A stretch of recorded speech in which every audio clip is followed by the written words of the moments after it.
"Ang the affair clause he never read." I was hired to make scandals look like compliance.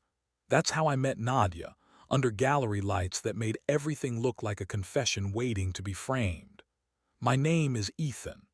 Auction houses bring me in when a donor's provenance looks like it wandered in from a fairy tale. I check the paper, the shipments, the sudden appearance of old money in new frames.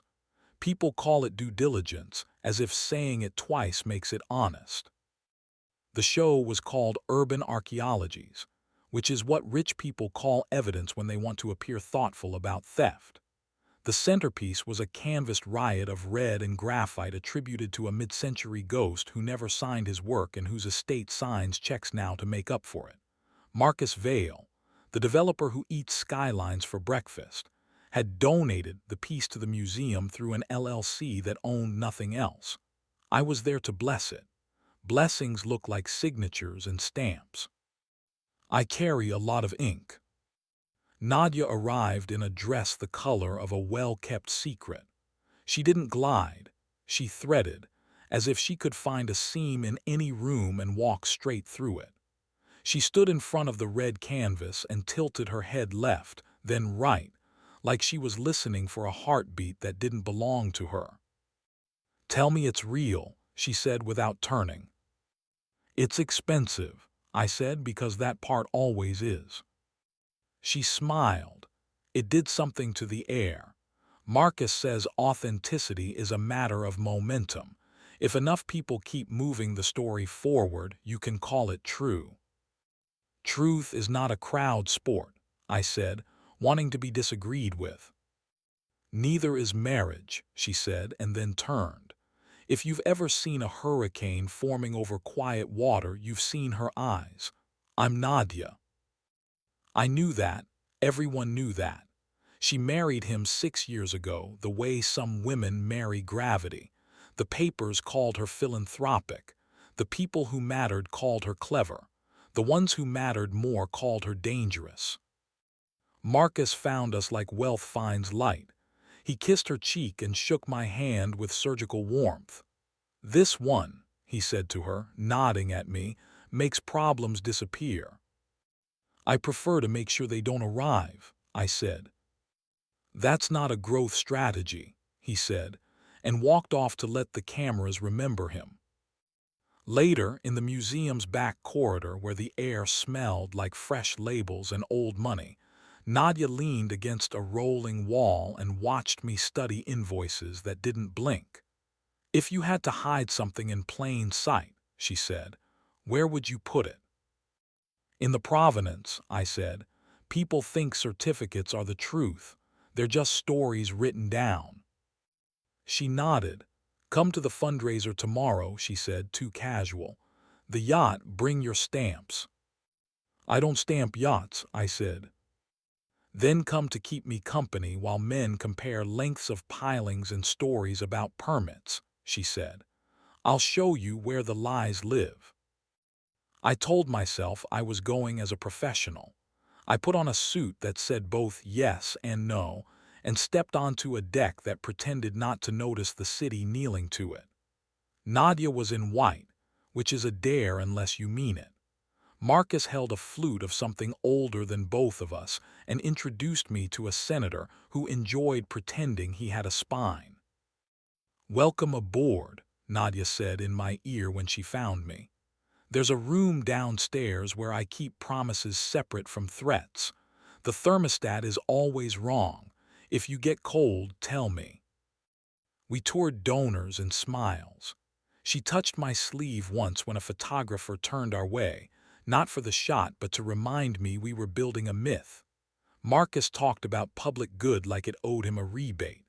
I kept glancing at the painting hung in the salon, another red scream by the same ghost, smaller, hung lower, a sibling alibi. The frame was new in a way only old money notices. When the speeches swelled, Nadia slipped her hand into the crook of my arm and steered me below deck. The hallway wore kindness badly. The room she opened had low ceilings and a couch that knew more than it told. On the far wall, a smaller framed photograph hung with irregular spacing. Instinct made me check its back. That's when I saw it. A sealed envelope pressed flat behind the dust cover, edge-aligned as if the frame had been made for it. Marcus hides NDAs like other men hide cigarettes, Nadia said, watching me with the interest of a scientist and the hunger of a tourist. This one has an addendum he didn't read. I looked at the couch, then at her, then at the envelope. Why show me? Because you are the one person here who might decide not to use it, she said. And because I need help deciding which version of my life hurts less. I slid a nail under the dust cover and felt the adhesive resist, then apologize. The envelope was cream paper with a watermark that made the light obey it. Inside, crisp as a new bruise, was a contract between Marcus's LLC and the museum's foundation, an exhibition exclusivity and reputational assurance agreement. That last phrase always means leverage. The addendum stapled to the back was short, 2 lines, 1 number. In the event of negative coverage, the Foundation will accelerate board voting on the Riverwalk variants. Vote by the 14th. The 14th was tomorrow. Blackmail disguised as philanthropy, I said. Classic. She touched my wrist, thumb finding the vein like compassion. Also inside, she said, nodding at the folder I hadn't opened yet, is a confidentiality rider that binds my signature. Read the signatory line. I did. The LLC had a managing member, not Marcus, Nadia Vale. Why did you sign? I asked. Because when you marry momentum, it takes your name, she said. And because I thought if I was the one holding the knife, I could make sure it never cut anything that bled. Somewhere above us, laughter repeated the same syllable until it sounded like money. I held her eyes and the envelope at the same time and let the boat teach the room how to sway. You want me to make this disappear, I said. I want you to help me choose the drowning I can live with, she said. If I hand this to the wrong person, the vote goes their way and the river goes his. If I burn it, he still wins and the museum thanks him with a plaque. If I use it against him, I become the story he tells about ungrateful wives who don't understand business. You could leave, I said. I have, she said, more than once. Leaving is easy. Staying gone is the physics problem. She stepped closer then, not because the room was small, but because the angle had changed. Her perfume warmed. The memory of her dress shifted. It would be easy to make this about heat and call what we did later immoral. I won't lie. When her fingers found the inside of my wrist and traced a number there, a 4-digit code I realized matched the last 4 of the LLC's bank account, we were a breath away from a decision our bodies wanted me to stop thinking about. I kissed her once softly, and it felt like a sentence we were brave enough not to complete. Later, she whispered, mouth near mine, if later doesn't punish us. We resealed the frame and rejoined the donors behaving like rationalized guilt. I pocketed the addendum, a theft disguised as due diligence. Marcus clinked his glass and spoke about community as if it were a building code. Nadia smiled at him with professional grace. I smiled at nobody and learned what it feels like to become a hinge. That night I didn't sleep. I made a copy of the addendum and tucked the original in a book at home that no one borrows, European Fire Codes, 1998 edition. The copy went into a folder labeled HVAC to keep it lonely. In the morning, the city wore gray like a suit that needed courage. At noon, the museum preemptively tweeted a thread about landmark cultural partnerships. It was admiration with a calendar attached. At 2, a message arrived from a number I didn't have. Do not bring that document to the meeting. If you do, she pays first. R. R for Riverwalk, or for Reynolds Marcus's fixer, or for ruin. I stared at the text until my phone learned my pulse. I wrote back which meeting. The dots appeared and vanished. Then, the only one that matters. Nadia texted me at 3. If I don't text by 6, deliver to C's office. She means well. The initial wasn't hers. My phone auto-suggested a name, Council Member Callahan, the vote whisperer whose hair had never met humidity. I wrote, "You'll text." She answered with a single heart, black. At 5, the yacht's salon was empty, the painting still smug. In the museum's boardroom, donors shook hands like tapping phones. At 6:05, no message came. At 6:10, I headed for Callahan's office with the addendum pressed flat under my suit like a second spine. Security at City Hall pretends to be friendly and succeeds. The elevator smelled like copy paper. A staffer seated me in a room where optimism had peeled the last coat of paint. Callahan came in with the smile of a person who had made too many mothers proud. I handed her the copy. She read fast, twice, no theatrics. "And the original?" she asked. "Somewhere he won't think to look," I said. She folded the paper and slid it into a file with a name that didn't belong to this problem, Parks Audit, and looked at me the way people look at hills they have to climb during speeches. "If I use this," she said, "you will be a problem I can't own. If I don't, I will be a problem I can't forgive. I'm here because I believe the water deserves someone brave," I said. "And Nadia?" she asked, too sharp to be casual. "What about her?" I asked, too slow to be clever. "Her signature is the one that binds the museum," Callahan said. "Marcus will claim he didn't know. He will offer to fix it, and he will fix it in a way that gives him credit twice. She will be the one left chewing glass." "Then we swallow it together," I said, surprising both of us.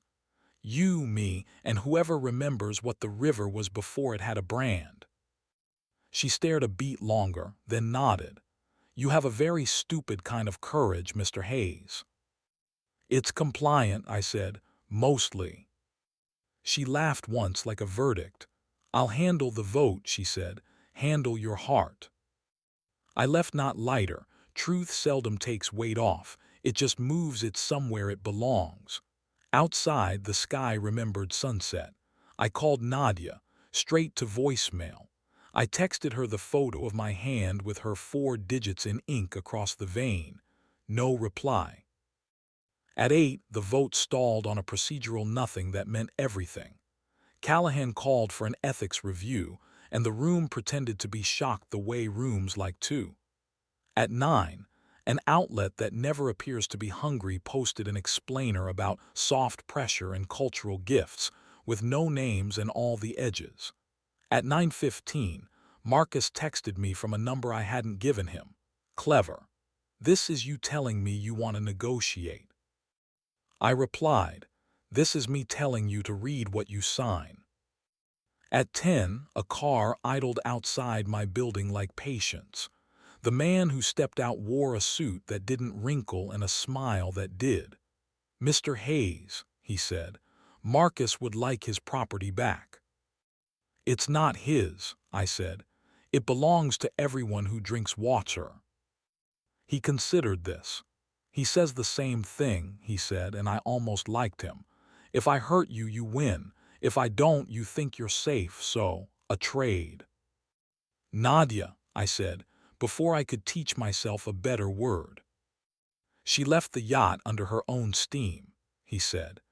"People who leave him under their own steam are rarely under their own anything for long." "Tell him I'm not returning it," I said. "I will tell him you said you're not returning it yet," he said. "He'll like the part where you think time belongs to you." He left a card like a cliché and a chill like a fact. I went inside and found Nadia waiting in the lobby, hair damp, eyes dry, dress replaced by a sweater and jeans that made her look like someone good enough to deserve small happinesses. "Marcus is very mad," she said. "He thinks you and I are adorable." "We can be terrifying later," I said. "Are you okay?" She nodded, a lie with manners. Upstairs, in my kitchen, I made tea out of habit. We didn't drink it. We stood by the window like we were waiting for the city to tell us what kind of people we should be. She reached for me first, fingers at my waist, breath warm at my throat. We were careful with our bodies and reckless with our honesty. If you're listening for details, imagine heat under restraint, lips that send letters not packages, hands mapping truth without taking anything the censors wouldn't permit. It was enough and almost too much and perfectly what it had to be. After, she leaned against the counter and looked at the ceiling like it might answer. "Did you give it to Callahan?" "A copy," I said. "The original is safe." "Where?" she asked. "In a book no one reads," I said, and she laughed, brittle and sweet. "He'll come for you," I said, "through proxies, through friends who ask how you are and mean it as a test." "He always does," she said, "but he forgets the clause he never read." "What clause?" I asked. She pulled a small folded paper from her sweater and slid it to me. It was a rider, her rider attached to a prenuptial labyrinth. One sentence in her tidy hand: "Independent decisions regarding charitable and civic commitments shall not be construed as marital misconduct." He'd initialed it in a hurry years ago because she'd kissed him between sections and the lawyer had needed to make a flight. "He thinks I betrayed him," she said, "but the only thing I promised him was not to promise him everything." We didn't sleep much. Dawn made new shapes out of cheap buildings. Nadia left with my hoodie and a jaw that had chosen. The board rescinded its hurry. The Riverwalk variance crawled back to committee where it stalled under a pile labeled "Concerns." Marcus pivoted to a different project and told a magazine he was glad to be partnering with the city in listening. The museum released a statement about renewed processes. The red painting sold at auction to a bidder who wanted it to be real enough for cocktail parties. I wrote a report that sounded like history and sent it to people who invoiced truth. Nadia texted me from a number saved under N, 4 digits. The ones she'd written on my skin. When I keyed them into my phone, nothing happened, which was exactly right. Some codes are for remembering, not opening. We see each other in the kind of places where windows fog on purpose. We're careful. Then we're not. We talk about cities like they're people and people like their weather. Sometimes she takes my hand and draws a number in my palm, and sometimes I take hers and draw a house instead, 4 lines and a roof, and we both agree we like lines better when they're soft. If you need a verdict, I don't have one. I am still a man who makes scandals look like compliance, and when asked by the right woman, compliance look like courage. I don't regret choosing the drowning I can live with. I regret that it was necessary. When I walk past the river now, it looks almost the same as before, which is the work, which is the point. There's no plaque with my name on it. There's a book on my shelf with a secret in it that no one will look for. And there's a number I trace sometimes before sleep, just to remember the clause he never read and the promise she actually kept. And when a room hums with money and asks me if the story is true, I say what I always say: it is now.